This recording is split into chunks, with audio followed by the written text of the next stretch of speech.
Mood कैसा है आपका? बिल्कुल ठीक, बिल्कुल अच्छा लग रहा है। और शायद जो गुजरात के हमारे कार्यकर्ता हैं, लीडर्स हैं, सबसे स्ट्रांग, मजबूत, निडर हमारे लोग हैं।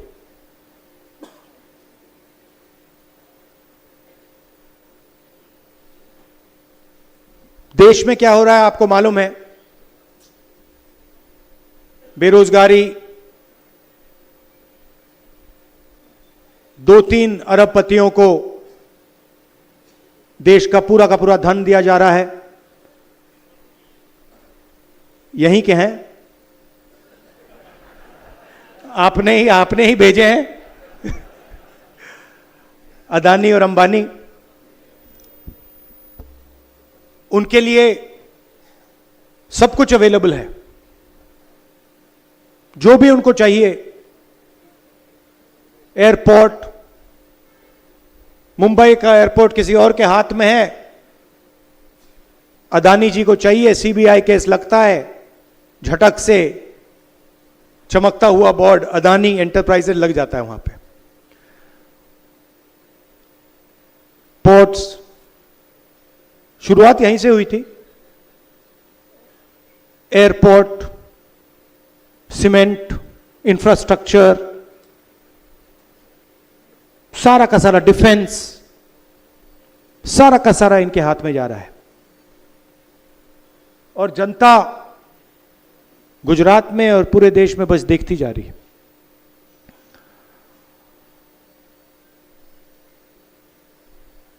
हम कुछ महीनों से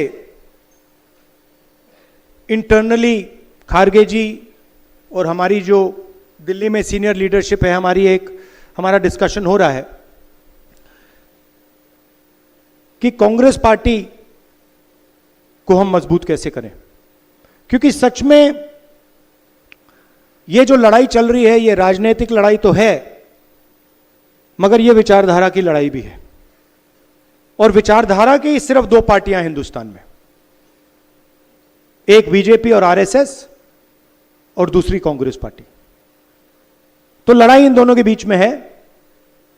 और पूरा देश जानता है, समझता है कि कांग्रेस पार्टी ही आरएसएस और बीजेपी को हरा सकती है।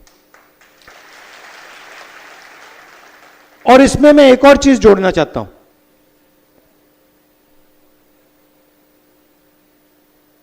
कि सबसे पहले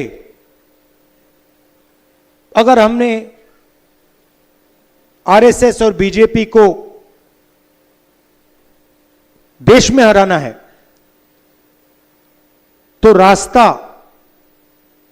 गुजरात के थ्रू जाता है। हमें पहले यहां पर जो हमारी ओरिजिनल फाउंडेशन थी, हमारी पार्टी भी, अगर आप सोचें, हमारी पार्टी भी गुजरात से ही शुरू हुई थी। हमारे सबसे बड़े जो नेता थे महात्मा गांधी, वो आपने हमें दिए थे, और सरदार पटेल जी भी आपने हमें दिए। तो हमारी विचारधारा भी, हमारी पार्टी भी यहीं से शुरू हुई है। मगर काफी सालों से हम डिमोरलाइज से हैं। गुजरात में डिमोरलाइजेशन है नहीं है ना? थोड़ा लग रहा है कि भाई ये बड़ा मुश्किल काम है। तो मैं यहां आया हूं आपको बताने कि ये कोई मुश्किल काम नहीं है। ये आप लोगों के लिए आसान काम है। और आप देख लेना, हम ये काम गुजरात में पूरा करके छोड़ेंगे।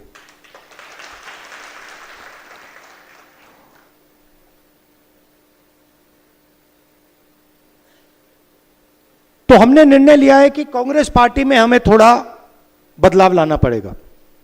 अभी मैं आपके डिस्ट्रिक्ट के सीनियर नेताओं से मिला और बहुत अच्छा डिस्कशन हुआ।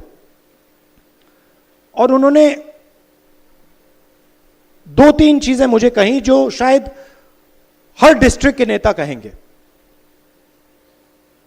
सबसे पहले जो हमारे बीच में कंपटीशन होता है वो डिस्ट्रक्टिव कंपटीशन होता है, प्रोडक्टिव कंपटीशन नहीं होता है।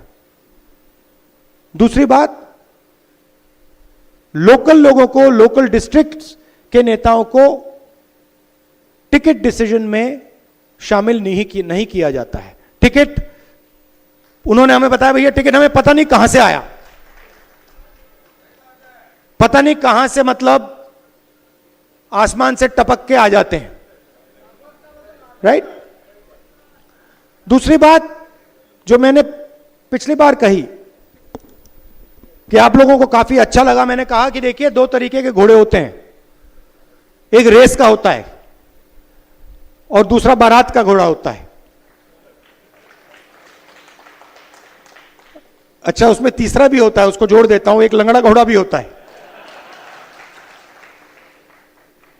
और आप ही ने मुझे यह बात बताई कि देखिए राहुल जी, प्रॉब्लम क्या है कि कांग्रेस पार्टी कभी कभी रेस के घोड़े को बारात में बेच देती है और बारात के घोड़े को रेस में दौड़ा देती है। तो हम ये बात इन घोड़ों को हम थोड़ा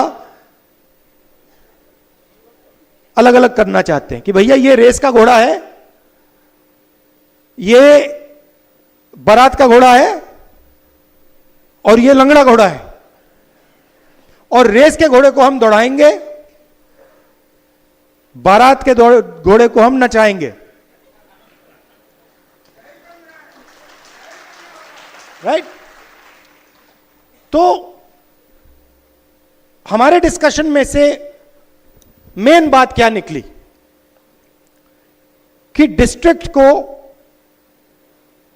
अहमदाबाद से नहीं, डिस्ट्रिक्ट को डिस्ट्रिक्ट से चलाना चाहिए, और डिस्ट्रिक्ट के जो नेता हैं, डिस्ट्रिक्ट के जो लीडर्स हैं, उनको स्ट्रेंथ देनी चाहिए, और खास तौर से जो डिस्ट्रिक्ट प्रेसिडेंट है उसको जिम्मेदारी देनी चाहिए, उसको पावर देनी चाहिए और उसके हाथ मजबूत करने चाहिए। और यह काम हम अब शुरू कर रहे हैं। भेड़िया जी आए हैं, ये मंत्री रहे हैं, सीनियर हैं, इनको हमने यहां भेजा है। गुजरात के भी लोग आए हैं, जिग्नेश आए हैं, दो तीन और लोग आए हैं। ये आपसे बातचीत करके हमारे को 5-6 नाम देंगे जिनमें से आपका डिस्ट्रिक्ट प्रेसिडेंट चुना जाएगा। डिस्ट्रिक्ट प्रेसिडेंट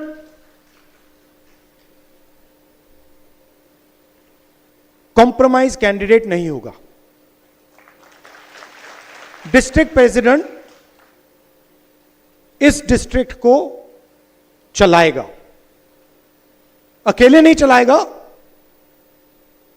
आपकी मदद के साथ चलाएगा, मगर उसके डिसीजन से डिस्ट्रिक्ट चलेगा। डिस्ट्रिक्ट कमेटी के डिसीजन से डिस्ट्रिक्ट चलेगा, ऊपर से कोई अलग अलग तरीके के कैंडिडेट्स, डायरेक्शन, ये वो नहीं दे पाएगा। तो ये स्ट्रक्चर हम बना रहे हैं। हम चाहते हैं कि संगठन और इलेक्शन लड़ने वालों के बीच में कनेक्शन हो। आजकल क्या होता है, कांग्रेस पार्टी का संगठन चुनाव जितवाता है और एक बार व्यक्ति एमएलए बन जाता है, एमपी बन जाता है, तो वो कांग्रेस के संगठन को भूल जाता है और कहता है भैया तुम जानो, तुम्हारा काम जाने, मैं जा रहा हूं। तो अब हम संगठन के माध्यम से लोगों को चुनेंगे, संगठन डिसाइड करेगा कि चुनाव कौन लड़ेगा, कौन नहीं लड़ेगा।